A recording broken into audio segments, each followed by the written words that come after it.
Hey YouTubers, Tychondrous here doing another toy review. This time it's for a retro toy review, and I know I did kind of bring them into one of the reviews in a previous review for one of the NECA homage Predators, but this is a review for two of the vintage Kenner 90s Predators.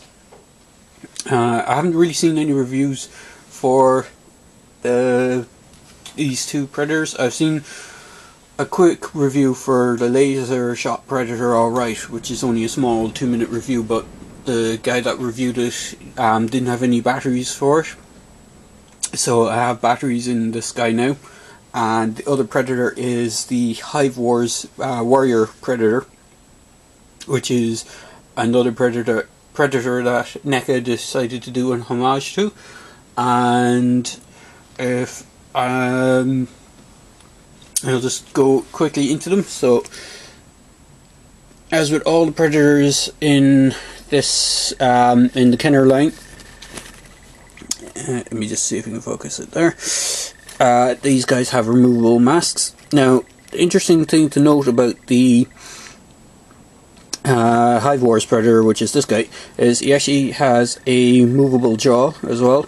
But he has two kind of what looks like peg holes on either side of his head, and I'll get into that in a minute.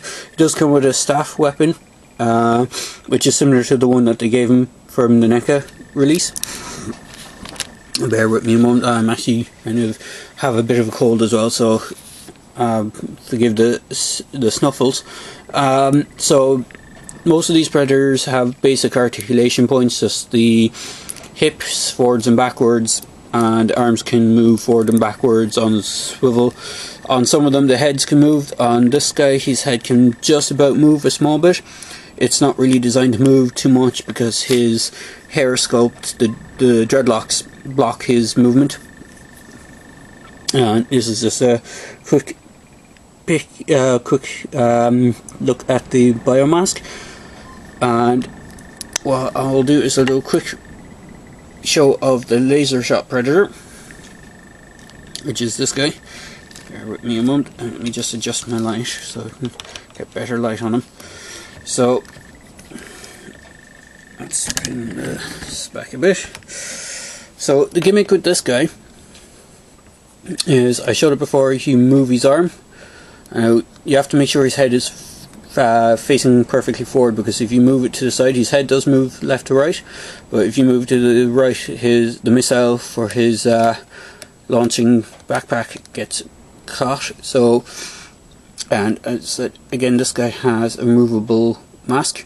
I really like the face sculpt on this guy, he's really cool, and as I said in the previous review I did for him, I really hope NECA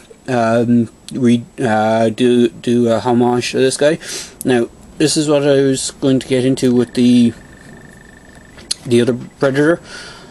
On nearly all the other Predators I have, they all had these pegs, so the masks would fit into the peg and hold on the face. This guy doesn't have this.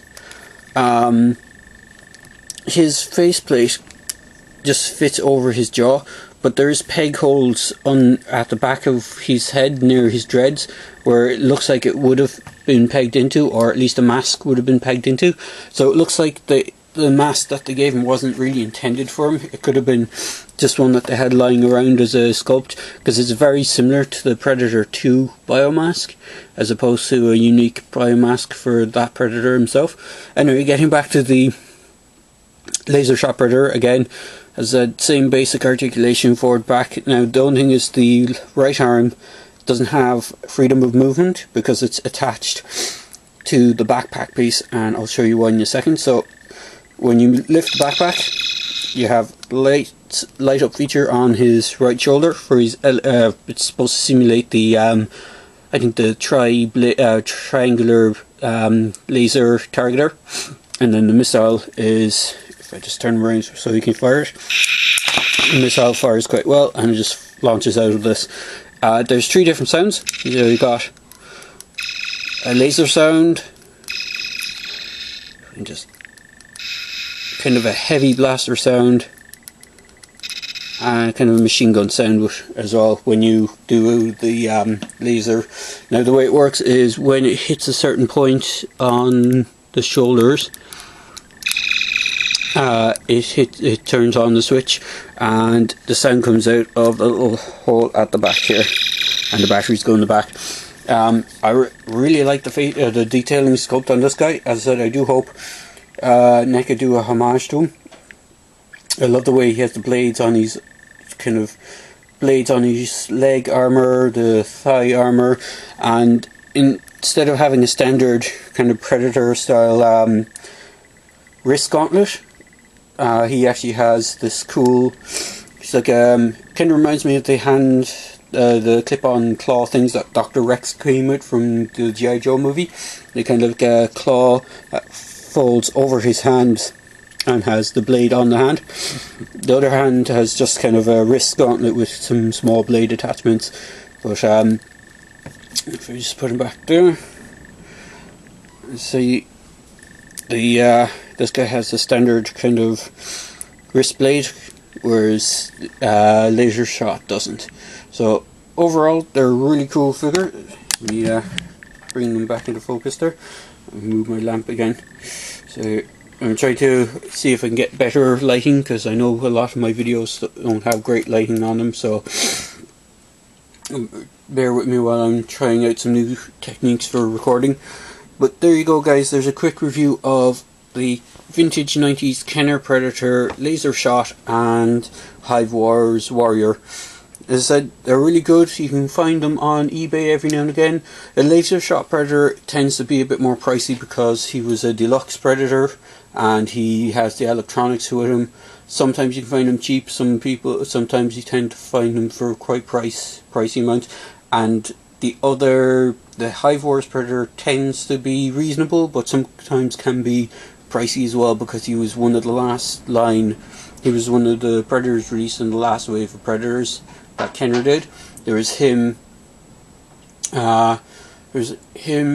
and Night Stalker Predator was another one, which I actually have and I might do a review for. He's one of the most bizarre looking Predators out of all the ones that they designed, but I'll get into that if I do a review for him.